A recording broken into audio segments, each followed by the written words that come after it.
Okay, so welcome to session 2. This session is all about rapport and calibration. Now, before we begin to learn about rapport and calibrating people, reading people's signals accurately, it's a good idea to have a little chat about how your first exercise in this series, back in session 1, has gone for you. And if you remember, you're really asking questions which demand an unconscious response, in other words, an emotional response, and just finding out how do people react to emotionally loaded questions in that way. So, what kind of experiences did you guys have for this? A recent response I had was with my family. We were having dinner one Sunday night, and my sister-in-law started to get very excited about something that she was really dying to share with us all. But as usual, around a family table, it's always very difficult trying to get airspace. However, I recognised her need to share this experience with us all. And she'd came across an opportunity just purely by being in the right place at the right time, that a friend explained to her that she's going on a tall ship sailing holiday this year.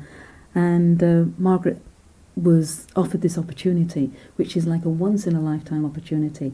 And she was so dying to tell us about this. So it was a case of, right, let's stop the conversation and let's listen to what Margaret's saying. And everybody's very caught up in what they're wanting to do. But here's a lady that's started to get very excited. So I was asking her, how did she feel when she realised that she had this opportunity? And immediately she starts to sit up towards the front of the table. Her back starts to get straight, and she leans forward.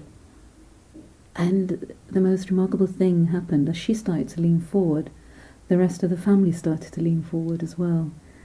And she got people's attention, mainly because most of us are sailing people anyway. So the mere mention of a tall ship sailing captured everybody's attention. So she got her first stage of that. She then went on to say that while she's sailing, she will be actually partaking, she'll be crewing, so she'll be manning the helm, she'll be doing some navigation, she'll be going up the sail, she'll be doing a lot of stuff.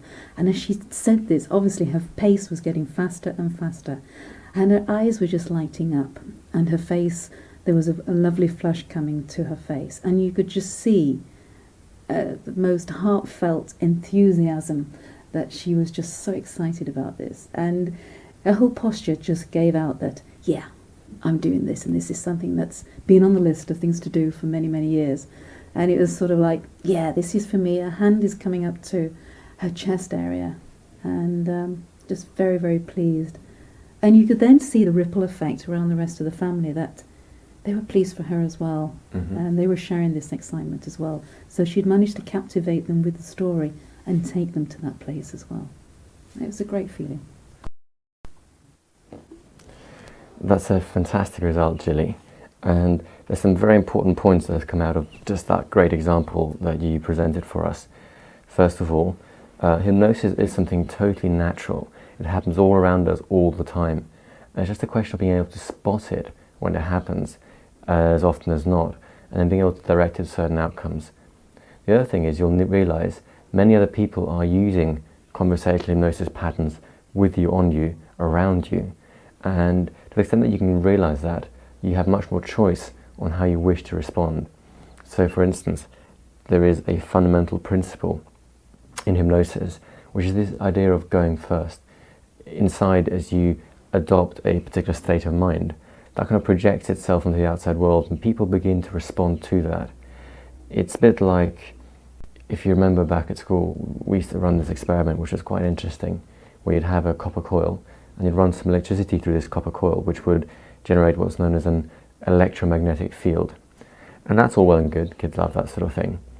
But the interesting thing was, if you took another copper coil, totally unconnected with the first, and moved it within a certain distance of the first copper coil, as it entered the magnetic field, it would actually begin to have a current induced in it. And people are much the same way. So when your sister-in-law was talking about the tall ships and sailing, and really felt that enthusiasm coming from the inside and projecting out, something happened to the rest of the family that captivated, held their attention, and allowed them to have the same experience again. Now that's a great example of someone spontaneously using conversational hypnosis in a very, very powerful kind of way.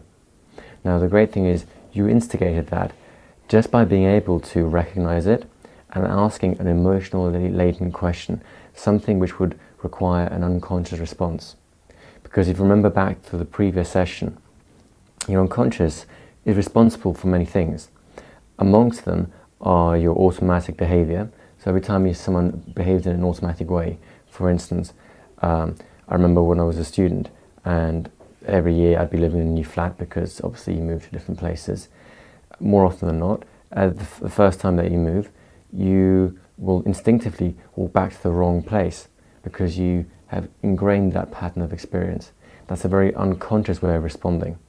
And likewise, an emotional response, you don't choose consciously, I'm going to be happy now, I'm going to be upset now.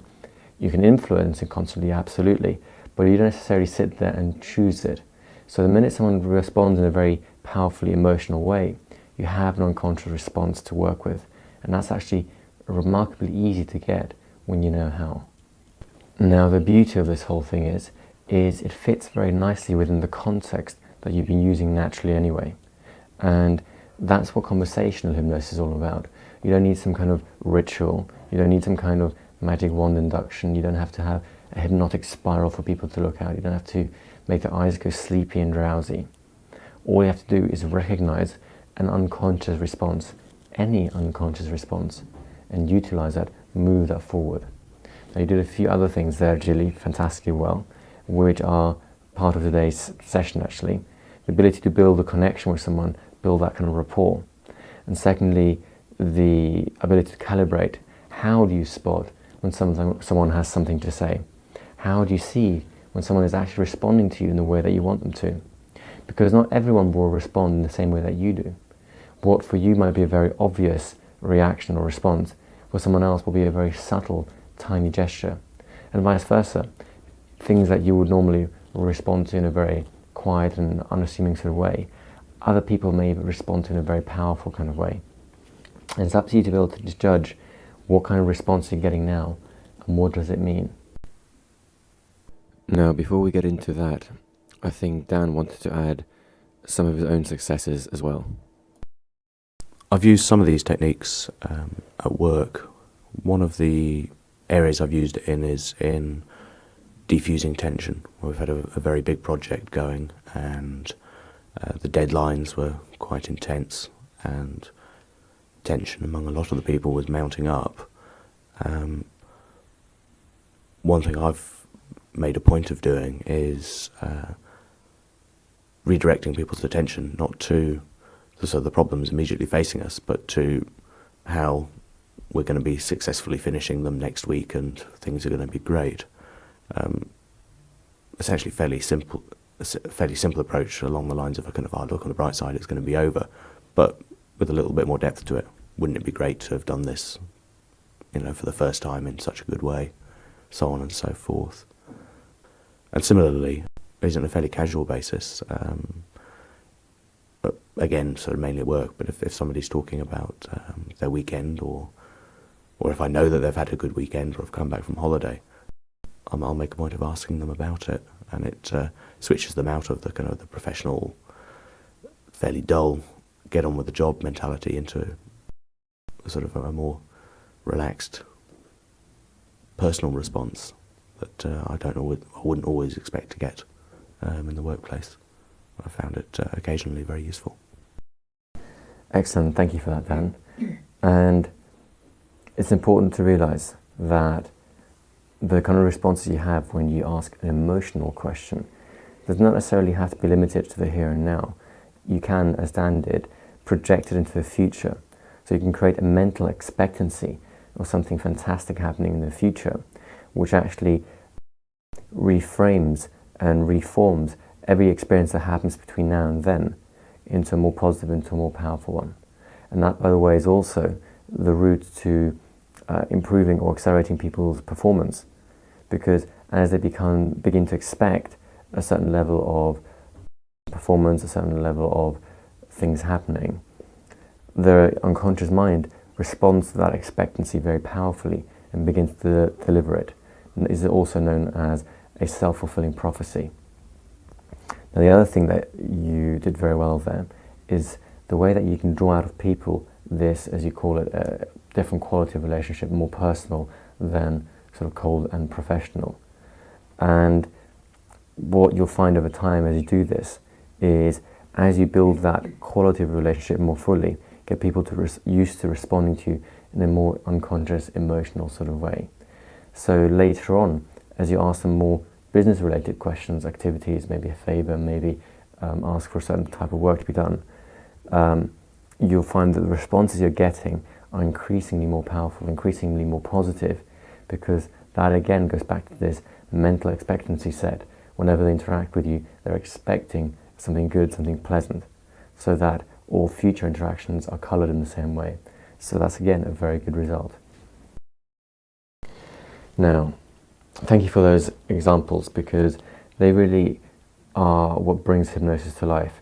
I can give you a great amount of exercises, and I do have many different exercises planned for you over the course of this series, but it's only to the extent that you engage fully in not only listening, but also participating by doing the exercises, maybe at first with a friend, so that it's safe and you can make mistakes, and it's okay to make mistakes when you're both just exploring things. But more importantly, these exercises are the bridges that will allow you to step from something that you just know about to something you do in the everyday world with everyday people.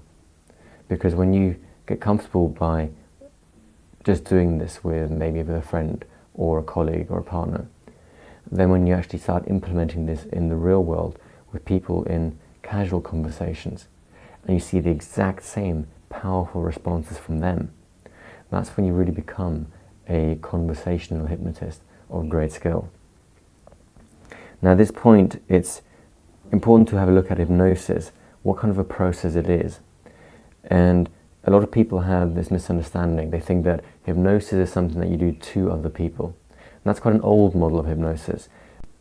Even as early or as late as the late 19th century, James Braid discovered that mesmerism isn't some strange magnetic influence, some fluid that strains from the moon to influence people. It is actually a psychological principle which is caused by fixation of attention and a lot of physiological results that come from that. Now, modern hypnosis is built all around the premise there's not something that you do to people. You can't force someone to go into trance. After all, they're the ones who generate the experience. It's really something you do with people, so that as you create a kind of a context in which people can use their natural abilities to go into a trance, and you guide those, that will make you a very successful and powerful hypnotist. But this series goes one step further. We're not just interested in becoming great hypnotists in the modern sense. I'm really interested in showing you how to take it that step further to become even more wildly successful with the things that you're doing. And to do that, you need one additional step. Hypnosis is no longer something you do with people. It should become something that you become from the inside, that you project into the outside world, so that as you create a scenery, an environment, people who enter that environment naturally respond to you in their hypnotic kind of way. And again, that adds another layer of interest, of power into the things that you're doing. Because now it's no longer some technique, something that you have to apply like a tool. It's something that you do naturally as breathing, as naturally as saying hello in the morning, as naturally as shaking someone's hand, which very often you don't even think about. It just happens automatically. The copper coil example we used a moment ago is really kind of useful, because you're not really doing something to someone else in the copper coil experiment. You're not really wiring up the second coil to an electrode and passing a current through it. What you're doing is you're creating such a powerful internal experience in the first coil that the other coil has to respond the minute it walks into the same environment. It's the same thing that happened with Julie's sister-in-law. She became so enthused about a specific topic that everyone, the whole family, actually responded to that, when before they may have had their own concerns, their own thoughts, and really weren't in the particular mood where they could respond so enthusiastically to the topic at hand.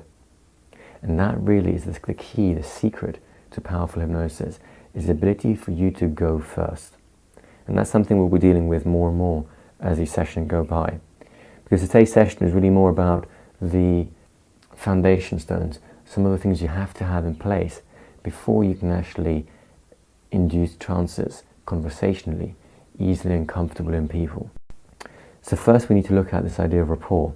What is rapport? How do you build a connection with other people so that they open up to you in a useful kind of way? Now, as we're looking at rapport, something for you to realize is rapport isn't necessarily always there when you engage someone hypnotically. For those of you who've listened to the taster version of this series, Conversational Hypnosis and Introduction, you'll know that there are situations in which no rapport is present and no connection as such, but people respond to you in a hypnotic way. It does tend to be a very small, minimalist category, and you tend to get better, more powerful responses when you have rapport. But it's important for you to realize that there is other methods you can also employ to get people to respond to you in a hypnotic kind of way. And those will be looked at in a different series. It's not going to be the subject of this one. So as far as conversational hypnosis is concerned, it helps if you think of it as a process which is driven by rapport in a very fundamental sort of way, knowing of course that you can go beyond that in your own time and perhaps in a different series and look at the other hypnotic processes that occur when rapport isn't necessarily present. So let's have a look at what kind of things build rapport. Now, there's an old saying in hypnosis, or perhaps in psychology on its own, which is people like people who are like themselves. You tend to recognize familiarity and treat that with a connection with a kind of rapport. So whenever people meet each other for the first time, they tend to look for a common bond that they can find in order to be able to connect with.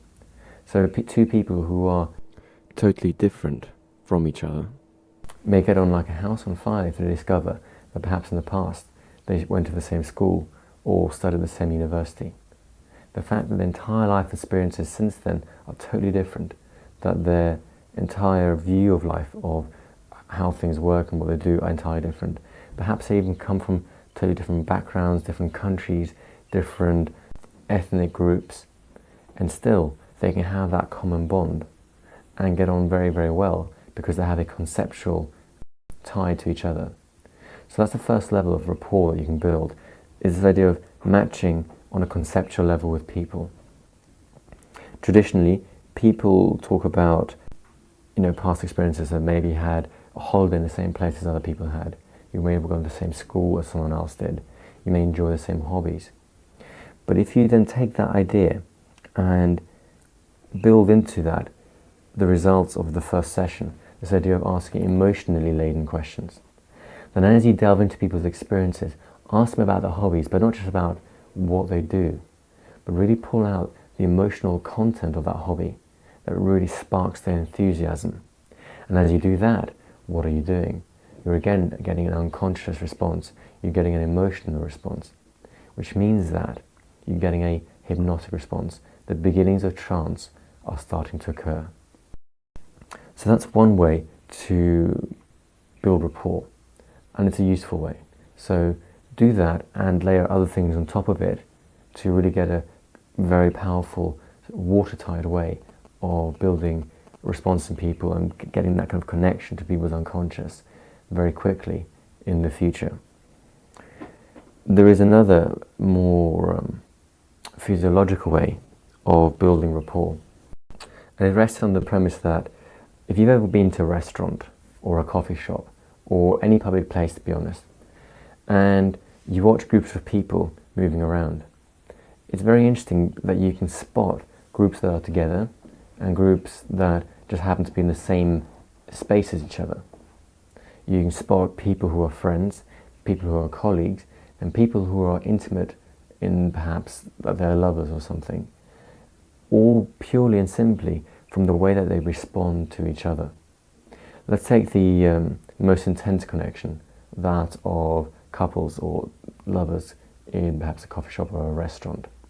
If you watch them, you'll begin to notice that there is a blending of the emotions, that as one person perhaps leans forward, so the other person leans forward to complement the same angle.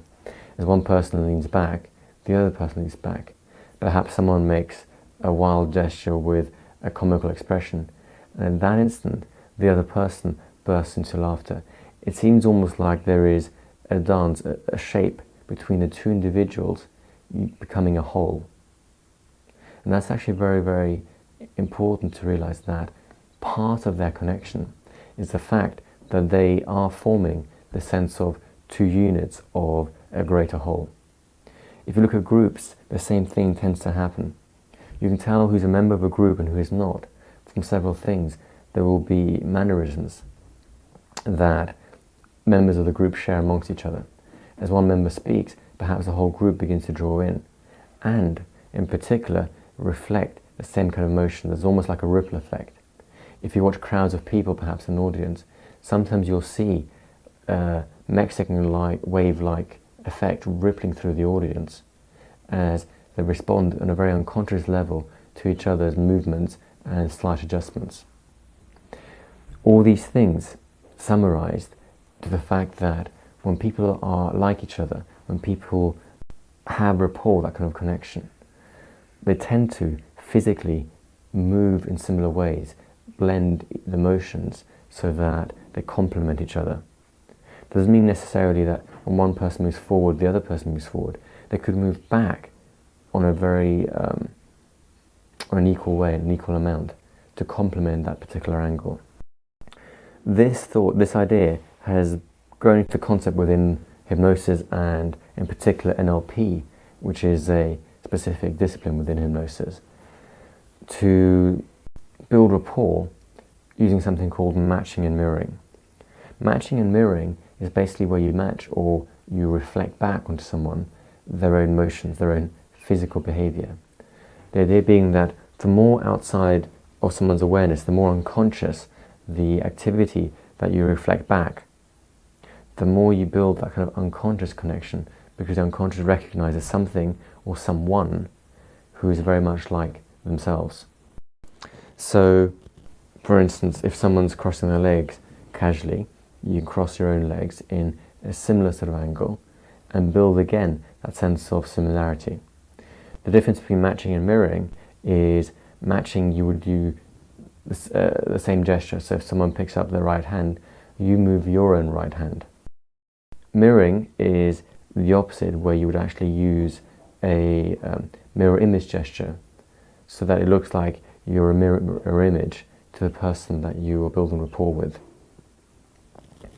There's a final concept known as crossover matching, where you use one part of your behavior to match something else. So perhaps if someone's tapping their foot, you may want to use your pen to tap in a very similar rhythm. And these are all very powerful, very quick ways to build rapport. However, only up to a certain point.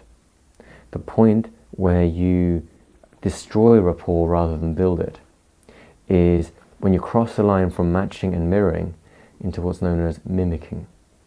When you mimic something, you almost parody the behavior to such an extent that it becomes consciously perceptible to the person. When someone consciously perceives you mimicking them, they tend to get rather upset, thinking that you are in some way making fun of them. And if anything, that tends to destroy rapport. So the key to matching and mirroring is to do it subtly enough that people notice at an unconscious level similarities between the two of you on a very physical sort of way. But they never actually go through the threshold where they become consciously aware of the fact that you are using similar postures, you're breathing at a similar rate as the other person. So good things to mirror in this sense are things like people's breathing, because people very rarely pay attention to their own breathing and notice when you match that. On the other hand, if you try and match moreover gestures, if for instance someone has a habit of brushing their hand through their hair and you brush your hand through your hair repeatedly, eventually they may well cotton on to the fact that you're doing this and they may not be happy about that. So use matching and mirroring in a very subtle sort of way. And remember, you're looking more to create a complementary theme to someone else's behavior, not necessarily a carbon copy of it. So if someone's leaning back, you could either lean back or lean forward yourself. If someone repeatedly brushes their hand through a face, it may be enough that you use a similar gesture to perhaps rub your jaw or touch your cheek, because you're still using the similar sort of gestures, a similar behavior, you're moving in a similar pattern. So if you watch two people who are very closely connected, and one person perhaps picks up a glass to take a drink, and the other person has no drink left, they may well end up toying with the glass whilst the other person takes a drink, because it's inappropriate or it's senseless to pick up a glass with nothing in it. But toying with it allows them to maintain a similar behavior without it falling over into mimicking, and mimicry obviously being an unpleasant thing. Now, having said all that about rapport, matching and mirroring in particular, I'd like you to forget about matching and mirroring to a certain extent. Matching and mirroring is a great way of telling that you're in rapport. If you and the person you're with find yourself moving consistently in similar ways, adopting similar postures, breathing at a similar rate, that's a great sign for you that you're in rapport. If then you shift yourself slightly or change your breathing in a subtle sort of way, and they follow, you know that they're in rapport with you because they're following your gestures, following your physical cues. More importantly, if you're going to build rapport, I'd recommend that you use a very internally generated process which allows these kind of behaviors, matching and mirroring, to come very naturally to you, in fact very unconscious to you, because to a great extent all of us do this naturally. When you're with your best friends, you will naturally begin to adopt similar mannerisms, behaviors, without even knowing it. And that's why you're so elegant with it, because it's happening at a very unconscious level. And there's a very easy way to get your unconscious to activate that part of your behavior, the ability to match and mirror other people very quickly, without having to get to the awkwardness of trying to mimic something. And that is to just be interested in someone else. There's something very interesting that happens when you build an intense interest in other people. It tends to reflect itself in your behavior. Every state that you're in, every feeling you have, is a result of an internal representation, something going on inside your mind. And there is this concept of abemia, which is a behavioral manifestation of an internal representation. What that means is, every time you have a feeling or a thought inside, it reflects in your body language, in a slight tick in your eyes, in the slight shift in your breathing. Recently, people have actually created a modern lie detector by using a video camera to track very subtle, tiny little changes in people's faces, unconscious movements of eyebrows, tiny tracking of the eyes, to be able to tell when someone's telling the truth or telling a lie. Now, if a video camera can do it, you can do it much more elegantly when you train yourself to spot these things. More importantly, the premise that these video cameras work on is that every thought is betrayed in some way in your body language. So whether you're telling the truth or you're telling a lie, whether you're saying something you enjoy or you're talking about something you don't enjoy, all these things will be reflected. So if you have an intense interest in other people, it builds an intense level of rapport, because all your bemias, your natural behaviors, the smallest of cues, which they pick up on a very subliminal, unconscious kind of level. All these things begin to build up a very congruent picture of you and I are alike. You and I can have this sense of rapport. Now, I usually demonstrate this very powerfully in workshops, where I would set up people to do the following exercise. And feel free to try this one at home. I'll ask for 3 people to sit in a little group. I'll ask for the first person to just tell a story. The second person, the entire 5 minutes of time is spent on just listening to the other person telling a story. There's no other interaction other than to listen. And the third person just watches the two and observes changes in their matching and mirroring and their rapport levels. Now, something very interesting begins to happen when you give the second person, the person who's going to listen, the following instructions. For the first 2 minutes or so, they are instructed to listen with interest, as they would do to any other person just telling an interesting story. Then, after 2 minutes, they have to turn off all internal interest, get that sense of feeling bored inside, of feeling just like they really couldn't give a stuff. The kind of feeling you've had when you sat in a lecture perhaps, and the lecture's running on and on and on, and you really don't want to be there. Okay? That's the kind of internal state that they get to generate. But they're told, don't change anything on your outside. So don't necessarily shift too much into positions, don't necessarily look away. Just let whatever behavior come out spontaneously. Then after about a minute of doing that, they switch again and they turn their interest back on. Only this time, they really turn it on. They make that interest just so intense. It's like you're not only talking to your best friend after not seeing them for a long, long time, and rekindling that sense of connection in a very powerful sort of way. You've also just realized that this best friend of yours has the key to some hidden treasure, thousands, millions of pounds hidden away somewhere. And all you have to do is listen closely enough, and they'll give you the hint, the little clue you'll need to find it. Now, as people go through this exercise, something very interesting happens. First 2 minutes, as you'd imagine, there's a nice little flow. Obviously, the person speaking, because they have to speak for 5 minutes without stopping, that tends to be a little bit unusual for them, and it takes them a few minutes to warm up. But then just when they get into their stride and begin to enjoy telling the story or the anecdote or sharing the experience that they've been through, the other person switches off their interest, and something very dramatic happens. Some people literally run out of words. They will be in mid-sentence and their words just dry up. There's nothing left. And they try and refocus and regather the thoughts, and they simply don't seem to be able to.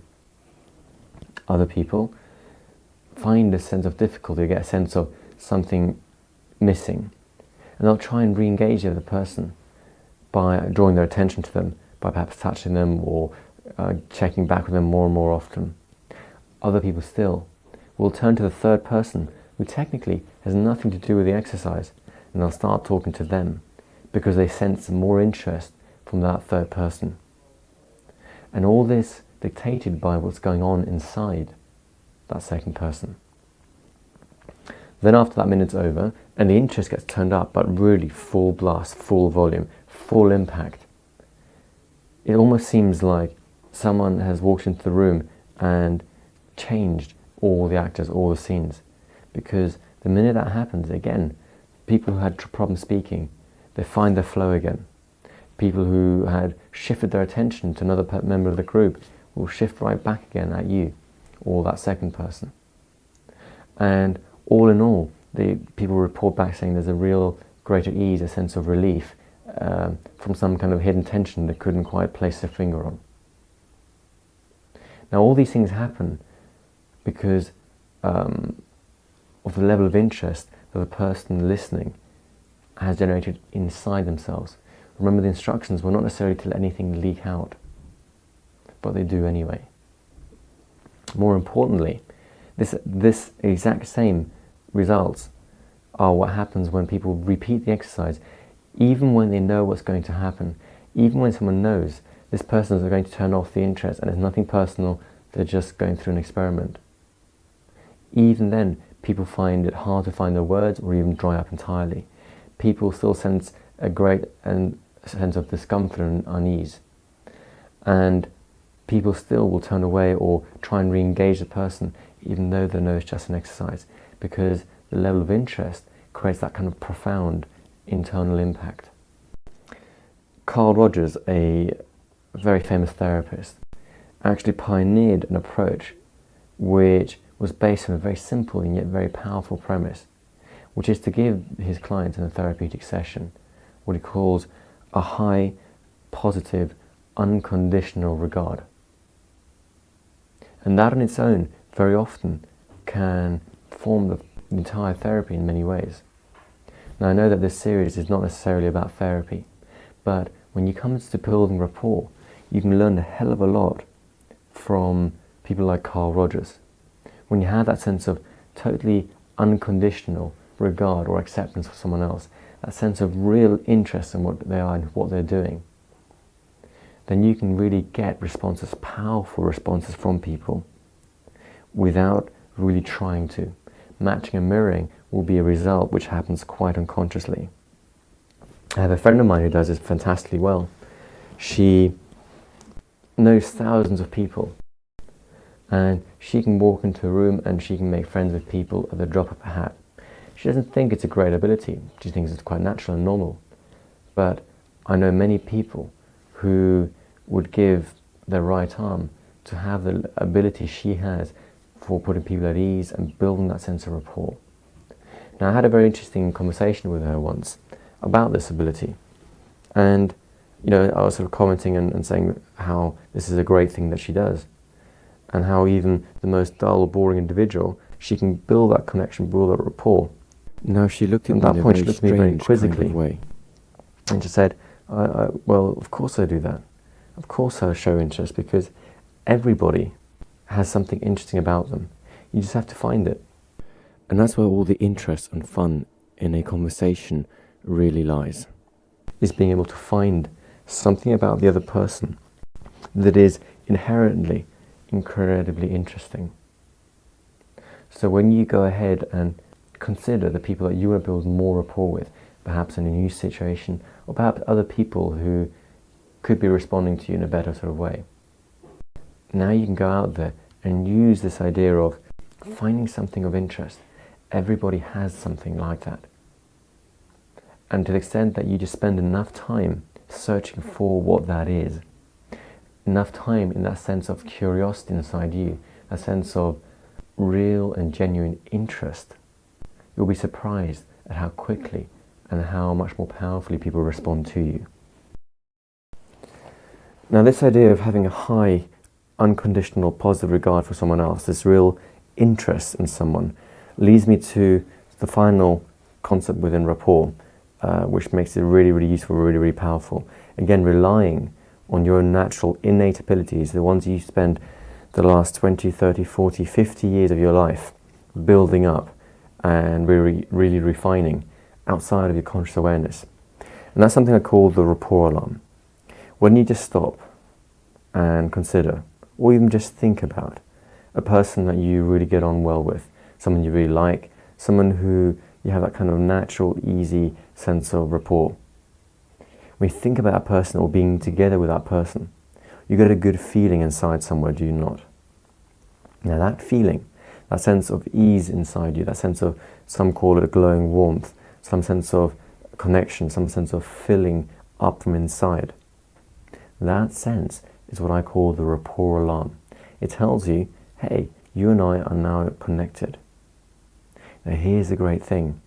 When you have that feeling, when you've activated the mechanism inside your mind that allows you to build rapport with other people in this way, you can transfer that rapport to anyone else that you wish to, provided you maintain the same state of mind. In other words, the same feeling.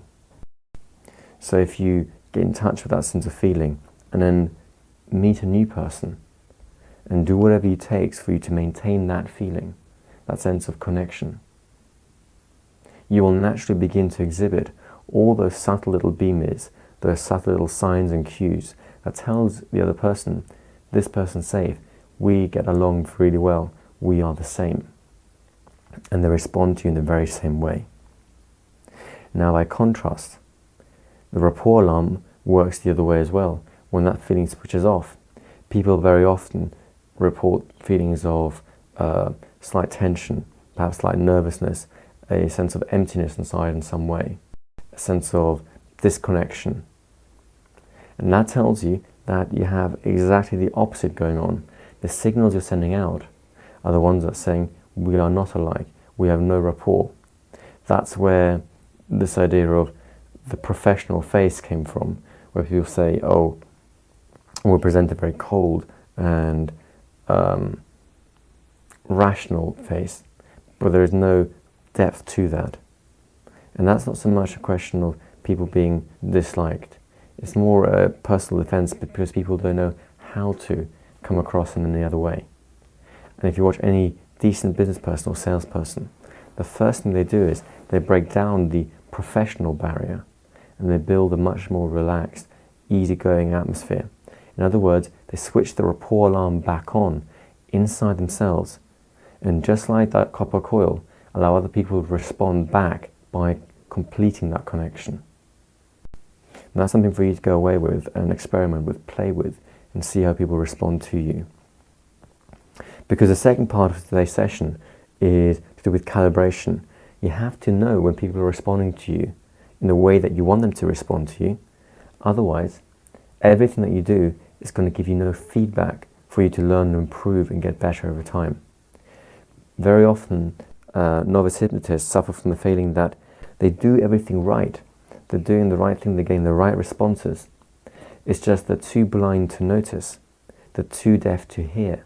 And as a result, they go off and all the good work they've done, they'll undo by either talking too long, too much, belaboring a point, or not belaboring a point enough. So your perceptions are absolutely key to becoming great hypnotists. You have to be able to learn to recognize trance as it happens. Responses like Jilly was discussing about how someone went from a very quiet sort of state through to I have something to say, but not actually being in a position to be able to express it. That tells you that Jilly was actually calibrating, seeing a shift in people, knowing something's going on, and calling it accurately. And when you can do that with trance and deeper trance states, deeper trance phenomena become easy to elicit, purely and simply because you can recognize when they're beginning to happen, you can draw them out, you can create them for yourself. Now, here's an exercise which is designed to really get your senses to become sharp and alert. This exercise has many hidden benefits. It was originally taken from the kahunas from Hawaii. Kahunas are a very interesting breed of people. Huna is the Hawaiian word for the secret. And in this case, the secret is their sort of religious or spiritual practice in Hawaii, which has some very strong bases in psychology, very, very accurate. In fact, they came up with the theory of an unconscious and a conscious mind thousands of years, literally, before Freud first put pen to paper with his ideas. And this exercise is something which at first you use to expand your neurology, to train your nervous system to be able to spot and engage in the world in a much more effective kind of way. But over time, it's something that, again, becomes your norm rather than the exception. You see, when we walk through the world, we have tended to shut our senses down. We've tended to ignore things. You can walk by a park or through a park on the way to work. Because your mind is so full of the troubles and cares you have on the daily day, or of the plans you've got for your future, the plans for the weekend, or perhaps something someone said to you the week before which is still nagging at you, you miss all the wonderful things around you. Now, when you watch children up to a certain age, they tend to have a much more open perception. They can see things, they can stand for hours perhaps and look at a tree and really enjoy just the sight that they're absorbing at that moment in time, because their filters haven't shut down yet as fully as they tend to in adults. Now that tendency is something you can reverse. It just takes effort and it takes practice. Like going to the gym, the more you do it, the stronger your ability to do it becomes, until the day where doing it is so natural, just like the strength someone builds in a gym translates later on to being able to carry things without having to think about it. It's just something which is part of his normal experience. It just happens to be at a high level to the average individual. And to the extent that the exercise you're about to be exposed to, that you do that over and over again, training your nervous system to spot things, to engage with the world. To that extent, not only will you be able to notice when people go into trance all around you quite spontaneously, or as a result of whatever induction that you're doing, you'll also actually enjoy a higher quality of living, because you will see a more profound world around you, full of rich and interesting things, which you have tended to miss in a very daily sort of way. Now the exercise is very simple.